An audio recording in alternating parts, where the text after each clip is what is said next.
another episode of the podcast. This is Lecheng Pag-ibig to. We'd like to thank everybody. We pretty much went viral with the past 2 episodes, I think. Thank you, guys. Crazy response. Of course, we're gonna get more into those topics in a few days. Pero dire-diretso lang pakikinig. And if you have comments about the show, make sure you leave them on the comment section and click follow para alam nyo pag may bagong episode kami. So, iniisip ko, hindi na ba love life ang number one problem ng mga tao ngayon? Is it? Work-related na ba siya? That is a very Kasi, good question. dati sobrang patok pagka love problems pag-uusapan mo. Pero ngayon, pag-usapang trabaho, parang mas maraming relate. As a matter of fact, Burnout sa work, hindi happy sa work, problematic sa work. I'm not supposed to say this on the show, no? Okay. So we can delete this later. But we were talking to our producer, Jasper, who suggested we change the title of our podcast to Lecheng Buhay To. So I don't know, no, if Jasper's going through a lot. Manalang, by the way, can follow him. Kung bakit niya na-suggest yun. Yeah, and if you want to follow him, it's Jasper Manalang on Instagram. And he's single, by the way. Yes. Looking for someone. Not single Not pala. single. Sorry. Patay tayo dyan. Okay, Ba't sabi mo sa akin kanina, single ka? Ay, sorry. Okay, Magagalit so he's your happy with his girlfriend. love life but not happy with life.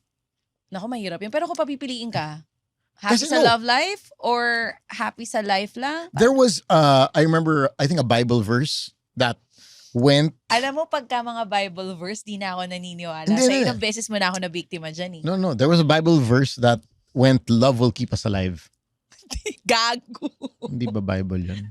Bus ko kaya sa'yo yung kaping ginawa ng asawa mo. Hindi, is Yun it true? Diba kasi dati, verse. love will keep us alive with a Bible smile. verse ba yun? Kanta yun eh. Kanta pala yun, sorry, ito, hanap ko, sorry. Gulo mo eh. Richard Marx pala yun. Pero Well, for sure, dahil nakita naman namin na gusto nyo pinag-uusapan natin yung mga work-related stuff or problema nyo sa work, next time, pag-usapan ulit natin yan. Or Mukhang anything. mukhang maraming ganun yung pakiramdam or ganun yung pinagdadaanan na hindi masaya sa work. So kahit gaano kalaki yung sweldo, it's a no for them. Okay.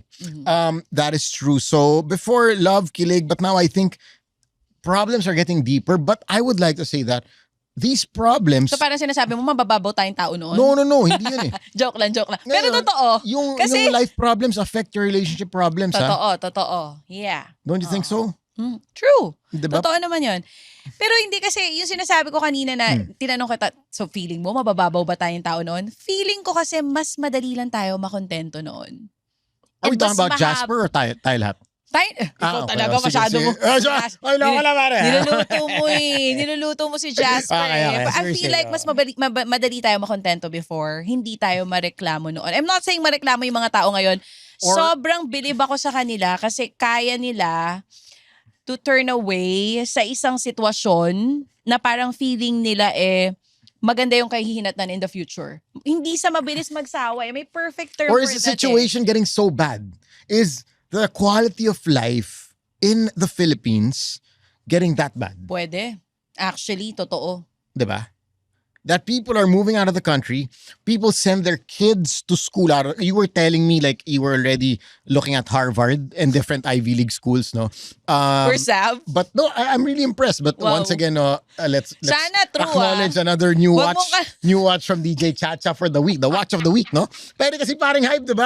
Another watch, another week. Gago Ito, another Uy, podcast, another can watch. I just say, speaking of parang hype, last week ko lang siya nakilala. Hello, Hulaan mo bumili kasi, ka na naman. hulaan mo, hindi ako bumili. Yung asawa ko, sobrang Bumili. addict na sa videos niya. Actually, si Esa nagreklamo rin sa akin. Sabi, ano ba, sino ba pinapanood mo? Sino si another Ikaw watch, lagi mo another pinapanood week? si... Pagka bago matulog lang. Kasi okay yung content niya. Masarap siya panoorin. And medyo hawig kayo. Papasa kayo magkapatid. Yung parang hype. Oo. Maybe we should get him on the podcast. Pwede natin we do that? mag-guest yun. Is it- Kasi alam mo, pinagtataka ko, pag nood ko sa kanya, ito paring hype ako, nanonood ka. Sabi ko sa asawa ko, paano yumaman ng ganyan yan? Kasi to have all those watches na nakastock dun sa, I mean, sa showroom Just- mo, you didn't have a store na before. hindi mura, paano? Kasi So- di ba minsan iniisip agad natin, uy, may backer to. I guess that is a good poll question. Yeah. Should we get Paring Hype Let's get him! on the podcast? Paring hype, matanong ko lang, wala bang hocus-pocus yan? Yung pagyaman mo? There was an issue with him na parang Oh! Hindi ko to parang alam, ah. yung isang nabentang watch at sa kanya, stolen watch. Ha? Yeah, he released it. As in, in-explain niya. No! Some shit like that. So Okay. I don't think anybody guested him on a podcast yet. So let's get him on the podcast. Oh, sige. One of these days. Pwede. Malay mo, mabentahan mo pa si Sam dito pag nag-guest ka dito. Hindi ko nga siya namimit. Ikaw, balita ko si Mike, kamit si paring 5. O, hindi, Isa lang ibig hindi. sabihin Wala, nun. nakikinood lang kami. Wala kaming pambili ng mga mamahaling watches. Pero we're talking about dun, galing tayo kanina sa Chumachaka ba mas lalo yung buhay natin ngayon? Chumachaka. Chumachaka. Chumachaka. Wala Ano akala mo? Ano akala mo? Ikaw, Chumachaka. Ikaw kasi gusto mo mag-recording ng 8 a.m. eh. O sige, Chumachaka. Anyway, sige. Ano ba meron ngayon? Saka natin pag-usapan yung mga work-related stuff. Ang meron tayo ngayon ay... This is quite interesting. Do you remember how many people you've dated? I'm not saying got into a relationship. Hindi ako relationship nagbibilang. Una sa lahat ako nagbibilang. Ikaw ba? Naalala mo? Ang yabang talaga dito si Chacha. Bakit? No, I'm just being honest. Can I just say, my co-host is so yabang? No. Kasi, bakit mo bibilangin? Meron bang nagbibilang? That is true. Ako rin, hindi ko alam. Yeah. Siguro yung seryoso, alam ko. Of course, pero yung mga chuwariwap, fling-fling, hindi mo binibilang yan mga. Bibibilangin nyo ba yan? Well, this is quite interesting. I got a letter that I think is worth reading on the show because tawag dito, some people might be able to relate to it, whether it's a friendly thing, a romantic thing, or whatnot. No, so I'm gonna get right to it. Go. No? We got a letter. I'm gonna call him by the biblical name Matthew. Okay. Because that's his request. No, not because I wanted to. Si Jasper lang yata to eh. Ito na. Sorry. Okay, tuloy. DJ Sam, DJ Chacha, hello. Hi. I just want to say first and foremost, big fan of the podcast and I love the new format na magkaharap kayo. Thank you. Ramdam ko ang intensity when I listen and watch you guys. Ang saya lang. No? Thanks. Anyway, call me Matthew. Siya nagsabi I am 30 and I dated one of my close friends, Kathy, a few months ago. I admit, dati ko pa siya type.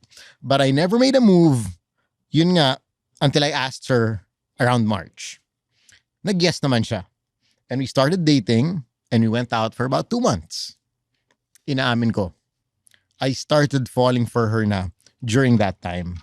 Unfortunately, she did not feel the same way and wasn't interested to take it to the next level. Since wala naman ako magawa, we moved on. But since we were friends, okay pa naman kami. She started eventually dating some other guy. But like I said, we remain friends and message pa rin here and there. Mm-hmm. But yun nga, when I found out she was dating somebody new and may bago na, kahit na paano na-hurt ako kasi I started falling for her. So hindi na ako masyado nag-reply. Probably emoji reply na lang. Now, just 2 weeks ago, my other friends saw her in a bar in Makati. Mm-hmm. While they were having drinks, nagtanong ang friends ko kay Kathy, no? Uy, ano nangyari sa inyo ni Matthew? Nako, eto na. Unang-una, sabi ni Kathy, wag natin pag-usapan.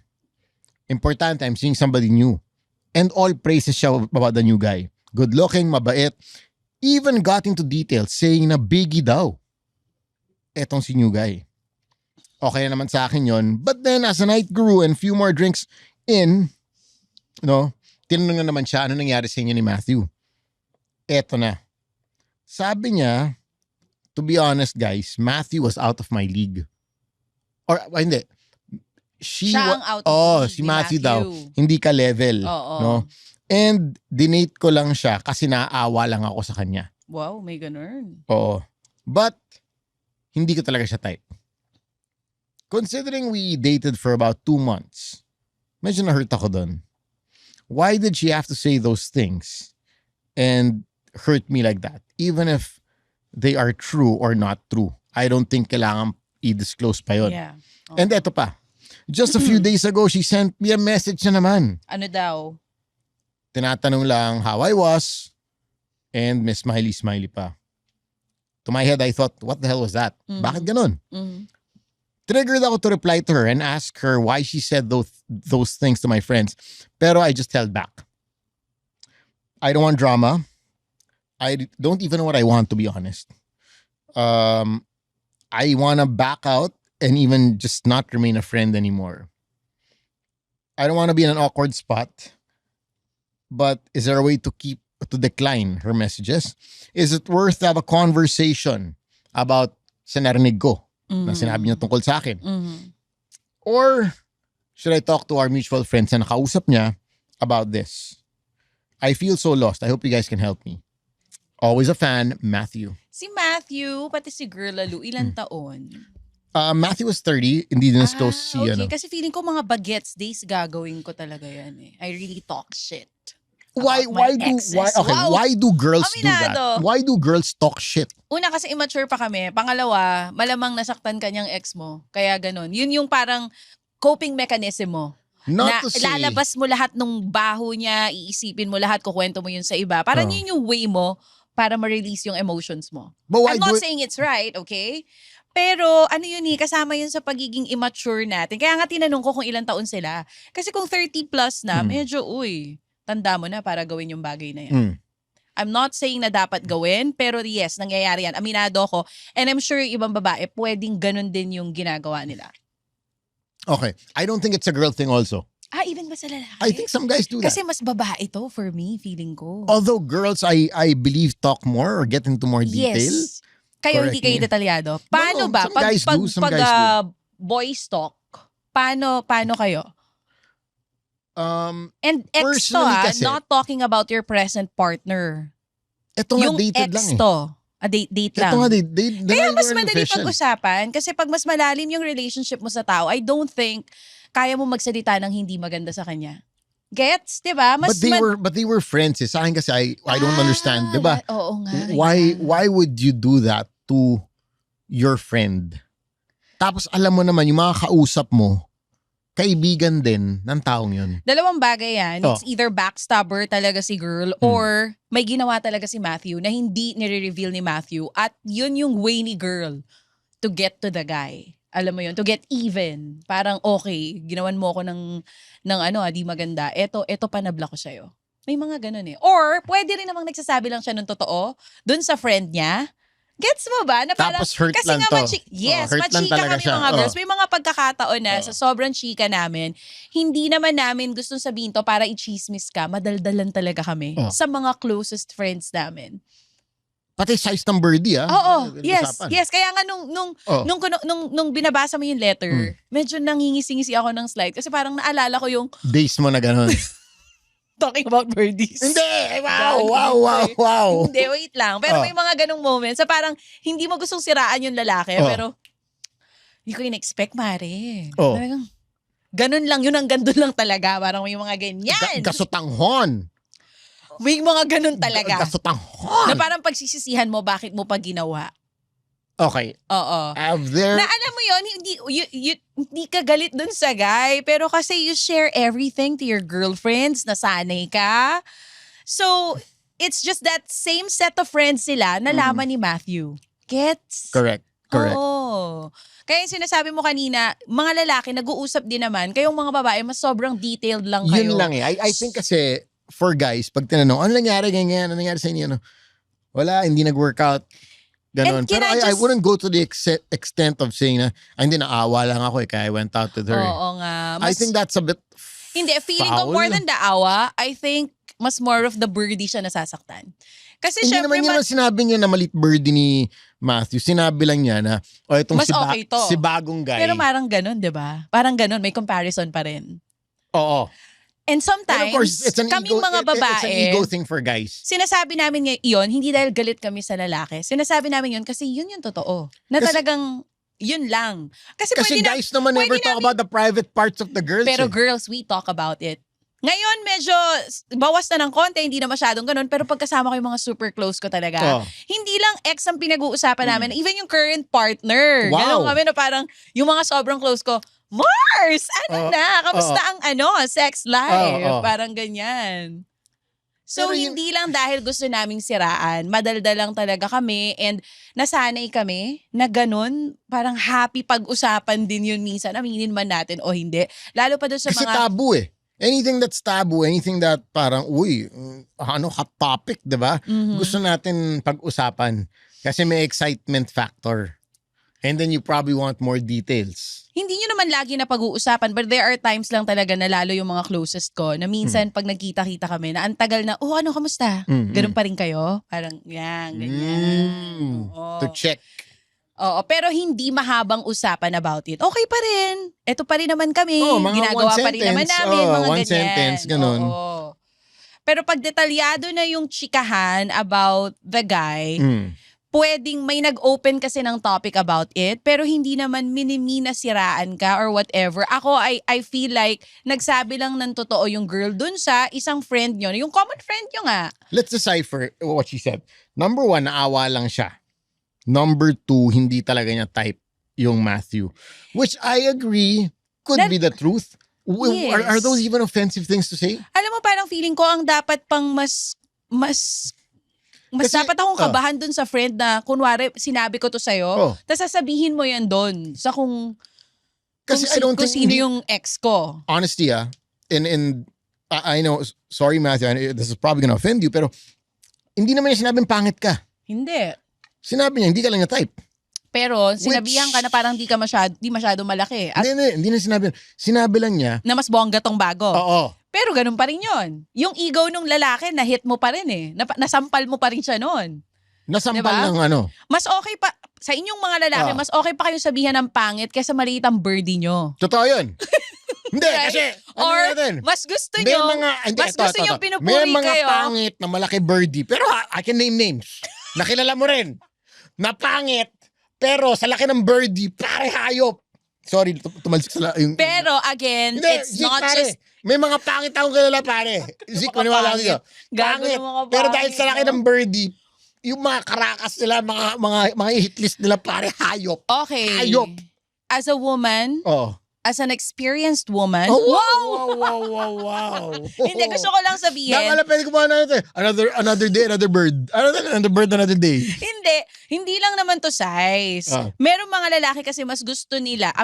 Mag-yes ka or no ka dito sa mga sasabihin ko.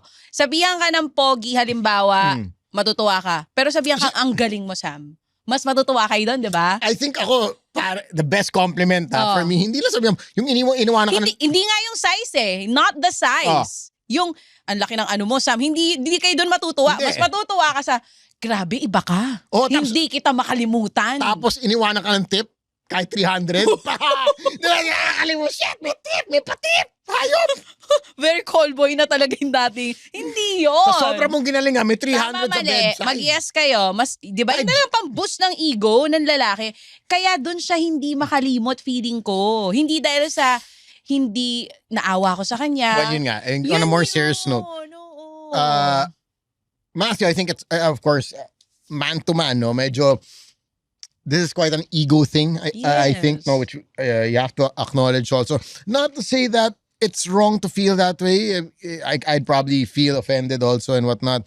But, number one, let's face it, diba? I don't think she said you're ugly. Probably implied na hindi naman sinabi malit bird mo, pero sinabi niya malaki bird nitong bago.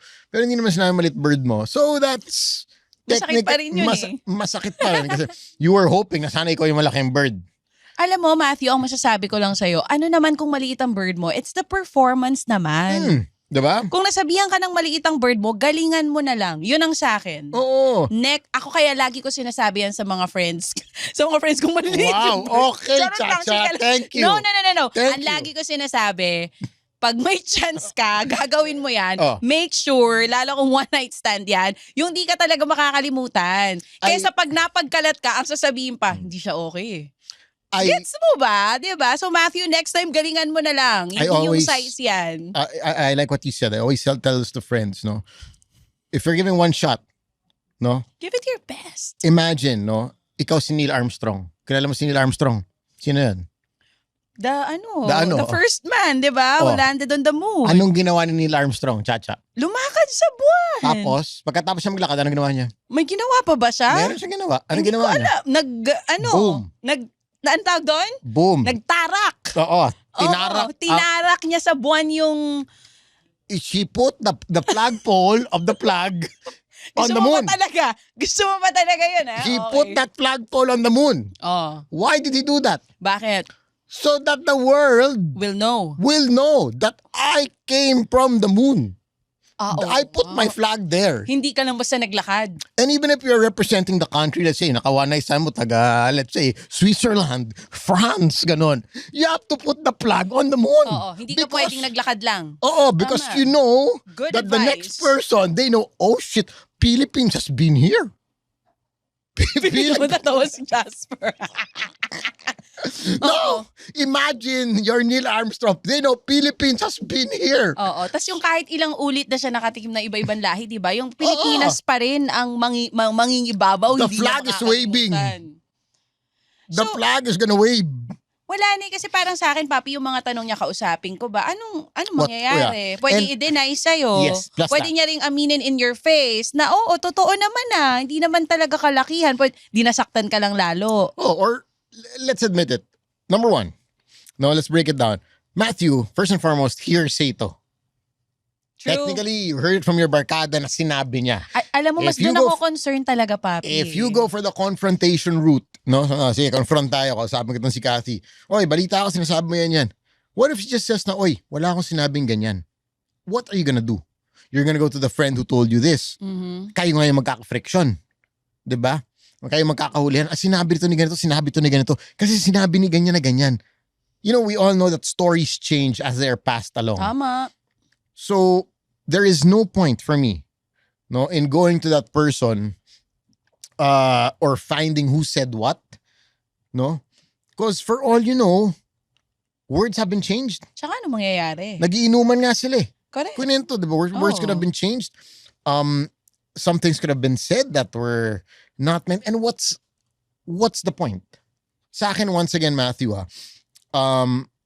although it could be offensive, na naawa lang siya or whatnot, I don't think siniraan ka, I mean, probably a little bit, pero hindi naman to cause for you to, to self-destruct, so to speak, True. no? I think we just have to keep our ego in place. Be the bigger person. Be the bigger for me. person. Oo. Now, I think what you could do, since she's still messaging you, just message her na, uy, Cathy, balita ako, you're seeing somebody new, uy, medyo back out na lang muna ako. No? Hanggang ngayon nag-message pa rin O siguro. diba, nag-message pa, may smiley pa, how are you, ganyan. Eh baka naman friendly message. Oh, yun nga. So, Oo. sa kanya, Na parang, uy, ang plastic naman ito. Matapos mo kasi ako nga, siraan yun dun yung sa narinig friend. niyang kwento. True. Oo. whether it's true or not, Hindi Diba? natin alam. hindi natin alam. But Oo. that's what you heard. Now, if you're not comfortable with being friends with her, kasi may bago na siya or whatever reason you might have, just tell her straight up. As a friend also na, uy, Cathy, I heard she's somebody new. Back out muna ako, no? Sorry, hindi ako comfortable. And as a friend, you should also understand that. Mhm. I don't think there's anything wrong with saying stuff like that. Diba? Let's say, lahat naman tayo at one point, no? Probably before we get into a relationship with someone, may kalandian. Mhm. Diba? And once you become official with someone, syempre medyo, ano na yun? Wala na yun. Wala na yun, Oo. diba? Pero, so I think, it's okay to, is it okay to message that? Let's say naglalandian tayo, tapos bigla ako nagka-official girlfriend. Depends kasi sabi naging friends sila. So pwede kasing friendly message talaga. Yun nga, pero Oo. Yun yung sa akin. Yun talaga yung iniisip ko. Baka naman nag-a-assume ka talaga, Matthew. Pero ako talaga, Papi, mas concern ko yung friend na nagchika kay Matthew. Huwag kayo masyado nagpapaniwala sa mga ganyan na, uy, alam mo ba, Sam, narinig ko, sinabi sa'yo ni ganito yan, ganito. Unless may proof talaga or may ebidensya na sinabi sa'yo. Ang hirap naman maniwala agad doon. And again, Matthew, babalik tayo doon sa ano mangyayari pag kinausap mo, sabi nga ni Sam. ano yung Mag-aaway ending? lang kayo. Anong magiging ending? May mahihita ka ba? Better, be the bigger person, tapos deadmahin mo na lang. Yun, be the bigger person. Oo. Keyword, be. Girl. B, letter B. Bigger. Bigger. And again, uulitin ko sa lahat ng mga lalaking nakikinig sa atin ngayon, it's not the size. Huwag kayo masyadong ma-offend or ma-feel bad pag may narinig kayo na may nagsabi sa inyong maliit yung keme mo. Kasi it's the performance that matters. Totoo yun. I don't know with other girls, pero I know a lot of girls, so wala silang paki sa size. Okay. Mas dun talaga sila sa performance. So, dun yun na lang galingan. Dun mo na lang bonggahan. Ako, whenever I hear siguro criticisms about me, pakikinggan ko muna, ano ba yung sinabi talaga? And then from that criticism, huhugot ako kung paano mas maging better. Alam mo yun, papi? Kesa ma-feel bad ako. Whether the criticism is true or not. Yes, 'di ba? Sometimes kasi pwedeng totoo, pwede rin namang hindi. Gusto ka lang niyang saktan. Pero sa akin, ang lagi ko iniisip, pag may narinig akong ganyan, tignan ko kung totoo. Pag totoo, baka naman pwede kong gamitin yan para mas maging okay ako. True. Right? Use it to your advantage. Oo. whether it's true, whether it's not. Take a step back. I know it's hard when you're emotional eh. Yes. Kasi yun yung pinakamahirap na part pag emotional ka, gusto mong magalit, gusto mong Gusto mo mag-away. komprontahin yung tao. I do the same thing, whenever I'm really, pag emotional na talaga Hindi ako. halata, talaga. Oh, I take a step back. Or with your wife, step back, yes. Oh, Pero ina-analyze akala ko yung situation. confrontational eh. Si Esa mas confrontational sa amin. I think most girls are like that. As a matter of fact, lagi niya ako minsan pinagsasabihan na ako na lang ba makipag-usap lagi. Kasi ako, parang I know I'm not saying I'm proud of it. No? As a guy, I'm also trying to change that about myself na Yung talagang tinutulugan mo, tas di na napag-usapan. Oo. Ganun. I'm also trying to change that about myself. Or maybe you know yourself na baka kasi may masabi kang hindi maganda. Kaya I step back, saka na natin pag-usapan yan. Oo. Kasi I think okay lang to step back as long as babalikan nyo. Or Kung ano yung sometimes- pinag-awayan nyo. Ang nakakabwisit for a girl is, baka kasi kinalimutan mo na. Could be. Pagising mo, parang my wala personal na. problem is that I don't know how to start the convo. Wow, from Sam Yeah. YG. And that's Talaga exactly ba? what, and that's I exactly don't know. that's exactly what she tells me. Ikaw na you talk to people every day. You talk to numerous people every day. Could be. Ikaw ang hindi makastart ng conversation sa akin. Naniniwala ako sa'yo kasi hindi lahat ng taong madaldal on air, madaldal off air. Or hindi lahat ng taong machika, kaya din nila mag-start ng conversation pag sobrang delicates na yung kailangan pag-usapan. Whenever I host weddings, one advice that always is given to couples by ninongs friends is that Communication. never sleep on an argument. Hindi po totoo. Eto, tingnan mo ako, 3 araw na akong gising.